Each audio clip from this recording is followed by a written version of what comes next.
Darrell Williams, 13 carries, 49 yards. Derrick Gore, not Jerick McKinnon. After that, McKinnon bounced off his helmet interception or whatever. I didn't see much of him. I saw him for a few more snaps, but Derrick Gore, 11 carries, 48 yards, and a touchdown. The first of his NFL career, really had a great first half, fizzled out a little bit in the second. Mark, what do you see from the Chiefs running back position? I know that Williams also chipped in like 6 for 61 through the air. I mean, he was really profound in that game for the Chiefs. Yeah, I was going to say Williams looked a little bit stuck in the mud at times in the running game, but then he looked really solid in the short passing game, getting yards after the catch.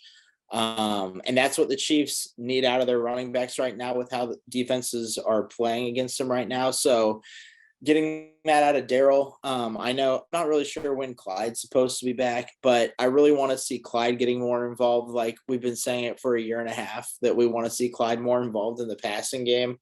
So yeah, what Darrell's been doing the last couple of weeks in the passing game has been nice, a nice addition. I think that now that they're getting, I guess that wrinkle into the offense, I think that can help open up the deep passing game eventually, which they did get that one deep shot and Mahomes didn't quite get there. It was still like a 70-yard pass in the air. So yeah, him not getting it there is like still insane how he threw it, but that's besides the point. Anyway, Derrick Gore, I love seeing him get out there because in the preseason, I remember we talked about him at the end, talking about him making the roster potentially. And then he got on the wasn't he on the practice squad right off the bat? And then, yeah, when they released Darwin Thompson, it was like, all right, this guy might get a shot eventually. And that was tonight, I guess. That was his time to shine. And he got in there and got the touchdown, had that one drive where he was just picking up the chunk yards, getting the first downs.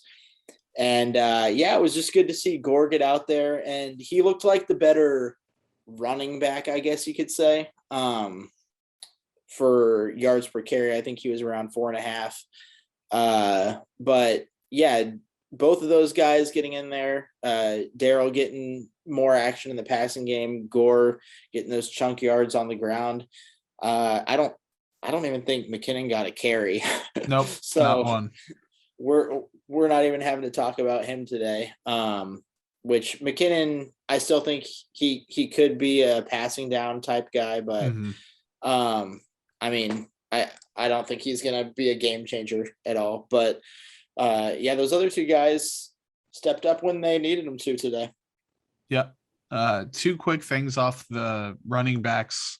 I guess the running game. Then we'll move on to receivers. The run blocking was pretty fantastic for several stretches, which that shouldn't really come as a surprise. I think that even Lucas Niang has been a good run blocker. Orlando Brown's been a plus run blocker. The interior obviously is great. So if you can't run behind the Chiefs offensive line, then you must not be a great player or even like a really good player. So Derrick Gore, I am not trying to take anything away from him, but he did have some help from that line. They played really well. They vibed off of each other when the running game followed suit. And then really receiving wise, it was running back wise. Clyde Edwards-Helaire is eligible to come off the injured reserve this coming week. So it remains to be seen. They have like that 21-day window or however many day window to practice and then be activated. So I personally would lean towards him having a somewhat of a shot to play against the Packers, but I really don't know how that's going to look. I could have Andy Reid come out first day and say he's absolutely not going to play. So I wouldn't put any stock in my opinion.